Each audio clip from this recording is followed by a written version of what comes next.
Ace Frehley pulled out his phone, looked at the screen, and stopped playing in front of 20,000 people. The guitar went silent first. Not a dramatic stopping, no final chord, no flourish. Just silence where sound had been. The bass player noticed immediately, glanced over. The drummer kept the beat for another 4 bars before realizing something was wrong and letting it fade.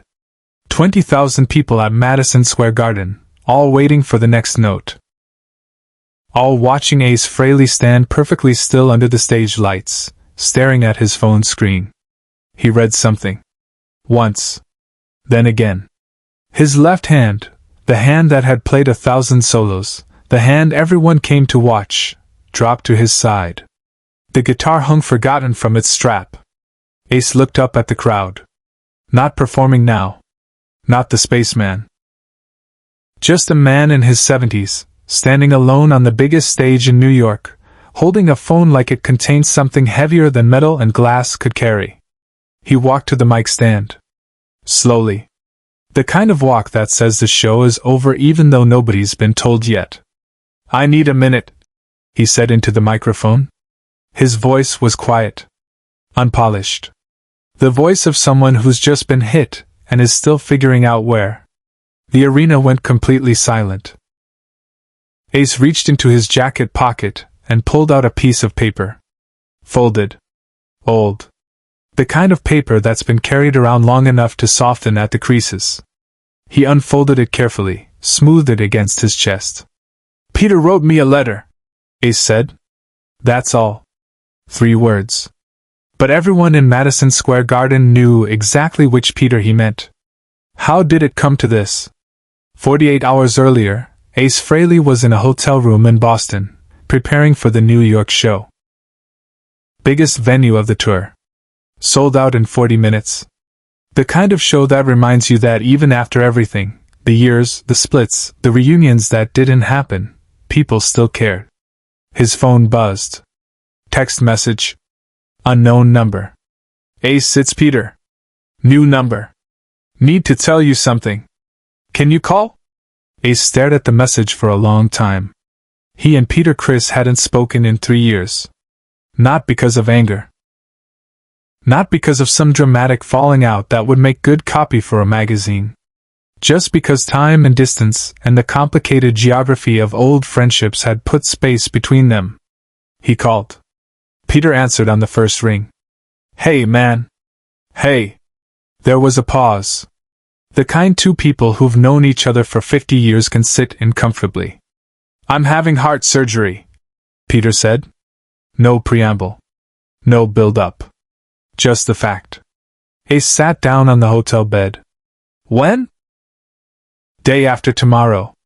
Thursday morning." Thursday. The same day as Madison Square Garden. "What are they saying?" Ace asked. "They're saying it's serious. They're saying I should have done this 5 years ago. They're saying a lot of things." Peter's voice was steady but thin. "Look, I'm not calling to scare you. I'm calling because I wrote you something and I need you to have it before I go in. Peter. Just listen. I wrote it last night. Couldn't sleep, so I wrote. I'm having my daughter bring it to you before your show. She's driving down to New York. You'll get it around 6. You didn't have to." "Yeah, I did. Because if something goes wrong on that table, I need you to know some things. And I'm not good at saying them out loud, but I can write them. So I wrote them." Ace didn't know what to say. 50 years of friendship and he still didn't know what to say when it mattered. "Just promise me you'll read it," Peter said. "I promise." "Good. Now go kill that show." "And Ace?" "Yeah? I'll be watching. One way or another." The line went dead. Ace sat on that hotel bed for 20 minutes, phone in hand, staring at nothing. He played through broken fingers. Through hangovers that should have hospitalized him. Through venues that were falling apart, and crowds that didn't want him there. But he never played a show knowing that his oldest friend might die while he was on stage. Ace didn't defend himself. He never did. Peter's daughter arrived at 6:15 p.m. Ace was in his dressing room, already dressed for the show. She knocked. Came in. Handed him an envelope without a word. "How's your dad?" Ace asked. "Scared. But he won't admit it." She managed a small smile. "You know how he is." Ace knew exactly how he was. She left. Ace sat alone with the envelope. He could hear the opening band through the walls, the thump of bass and the roar of the crowd. His guitar tech knocked on the door. 10 minutes to stage. He opened the envelope. The letter was 3 pages. Handwritten. Peter's handwriting, messy, slanted, the writing of someone who thinks faster than his pen can move. Ace read the first paragraph and had to stop. Put the letter down. Breathe. He finished it 5 minutes before he was supposed to go on. He folded it carefully, put it in his inside jacket pocket, and walked to the stage. The crowd exploded when he appeared. 20,000 people on their feet, screaming his name, holding up phones and signs and memories of who he used to be and who he still was to them. Ace played the first 4 songs on autopilot. Muscle memory. 50 years of performing taking over while his mind was somewhere else, in a hospital room in Connecticut, where Peter would be checking in soon, where tomorrow morning they'd put him under and cut him open and try to fix a heart that had been through too much. During the 5th song, an old Kiss track that Ace had played 10,000 times, he looked down at his guitar and realized he couldn't remember the last time he and Peter had actually talked. Really talked. Not texted. Not quick calls about business or logistics. Talked. Years. It had been years. The thought hit him like a fist. Away from the spotlight, Ace made a choice no one expected. He stopped playing. The band kept going for a few seconds before they realized. The crowd kept cheering until the silence became obvious. Ace pulled out his phone. Looked at it. Peter's text was still there. "I'll be watching. One way or another." He put the phone back. Reached into his jacket. Felt the folded paper. This is stupid, he thought. This is unprofessional. This is going to confuse everyone. He walked to the microphone anyway. "I need a minute," he said. And then he told 20,000 strangers about Peter. Not everything. Just enough. That they'd been friends for 50 years. That they'd played together in the biggest band in the world. That they'd fought and split, and come back together and split again because that's what happens when you know someone that long. That Peter was having surgery tomorrow. That he'd written a letter. That Ace was going to read it now because if he waited until after the show it would feel like cowardice. The arena stayed silent. Nobody left. Nobody shouted. They just waited. Ace unfolded the letter. His hands shook slightly under the lights. The paper caught the spotlight, turning it white bright. He cleared his throat. "Dear Ace," he read aloud. His voice was steady now. The voice of someone who's decided to do something and won't stop halfway. The letter was private. Personal. The kind of thing 2 old men say to each other when they think they might be running out of time. Peter wrote about the early days. About playing in dive bars where 20 people was a good crowd. About the first time they realized they might actually make it. About fights they'd had that seemed important then and meaningless now. He wrote about regret. About all the years they'd wasted not talking because pride is easier than picking up a phone. He wrote about fear. About lying in a hospital bed the night before surgery and realizing that all the money and fame and platinum records don't mean anything if you die alone. And he wrote about gratitude. About how Ace had been there, even when he wasn't physically there, even when they weren't speaking, as a constant in Peter's life. Proof that the young men they'd been actually existed. That it had all been real. "If I don't make it through tomorrow," Ace read, his voice finally cracking, "I need you to know that you were my brother. Not band brother. Not rock and roll brother. My actual brother. And I'm sorry I didn't say that more." Ace stopped. Looked up.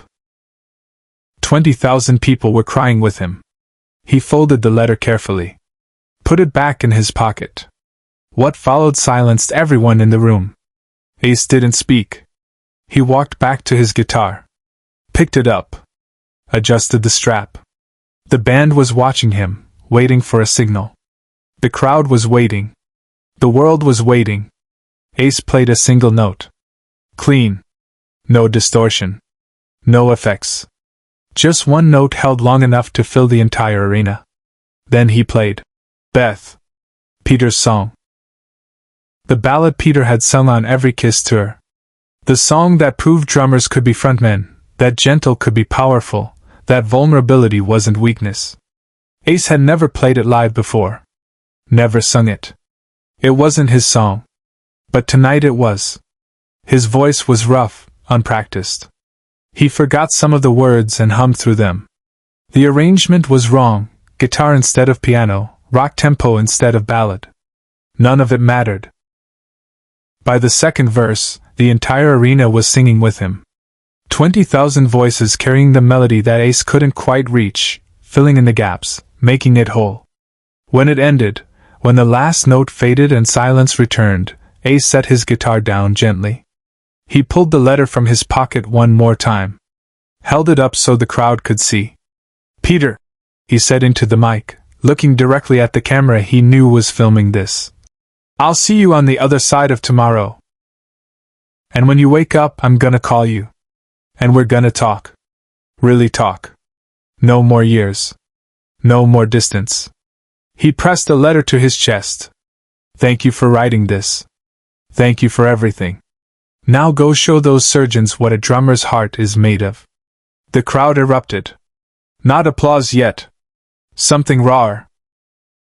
A roar of collective emotion, of 20,000 people who came for a rock show and got reminded that behind the makeup and the personas and the legends were just men who loved each other and were terrified of losing each other. Ace picked up his guitar. The band kicked back in. The show continued. But everyone there knew they just witnessed something that had nothing to do with entertainment. Subscribe and leave a comment, because some moments only make sense when we remember them together. Peter Criss survived the surgery. Woke up Thursday afternoon, groggy and sore. The first thing he did was check his phone. 47 messages. Videos from Madison Square Garden. Ace reading the letter. Ace playing Beth. Ace promising to call. Peter watched the video 3 times. Cried through all of them. Ace called at 6 p.m., the moment visiting hours started. They talked for 2 hours. About nothing important. About everything that mattered. About 50 years of friendship and all the years they still had left. The letter lives in Ace's guitar case now. He carries it to every show. Sometimes, between songs, when the lights are down and the crowd is catching its breath, he touches the pocket where it sits and remembers. Not the surgery. Not the fear. Just that Peter wrote it. That he read it. That 20,000 strangers listened. That some things are too important to wait. Share and subscribe. Some stories deserve to be remembered. 6 months after Madison Square Garden, Ace and Peter played together for the first time in a decade. A small charity show. 50 people. No makeup. No personas. Just 2 old friends who'd learned, almost too late, that being in the same room matters more than anything that happens in it. Ace still carries the letter. Peter knows he does. Either of them talks about it. They don't need to. The letter changed something fundamental in how Ace approached every show after that night. Before Madison Square Garden, performances were performances, technical, professional, controlled. After reading Peter's words on that stage, something shifted. He started looking at the crowd differently. Not as an audience to impress, but as 20,000 individual people who'd chosen to spend their night watching him play. People with their own letters they'd never sent. Their own friends they hadn't called. Their own time running out in ways they refused to acknowledge. In interviews, reporters would ask about that night. About why he stopped the show. About whether it was planned. Ace would just shake his head. It wasn't planned. It was necessary. Some things can't wait for the right moment because the right moment is always now. Peter taught him that. Not with the letter itself, but with the act of writing it. With the courage to say things before the chance disappeared. The guitar Ace played that night, the one he set down to read Peter's words, sits in a museum now. Next to it, a small placard explains what happened at Madison Square Garden. But it doesn't explain everything. It can't. Because the real story isn't about a letter or a surgery or even a friendship. It's about what happens when you finally say the things you've been carrying. When you stop performing and start being present. When you realize that the people who matter most aren't in the crowd, they're the ones you've been taking for granted. Peter keeps a photo from that night on his phone. Grainy, taken from the audience. Ace standing alone on stage, letter in hand, guitar forgotten. He looks at it sometimes when he's having a bad day. That's when he chose me over the show, Peter said once quietly to his daughter. That's when I knew we'd be okay.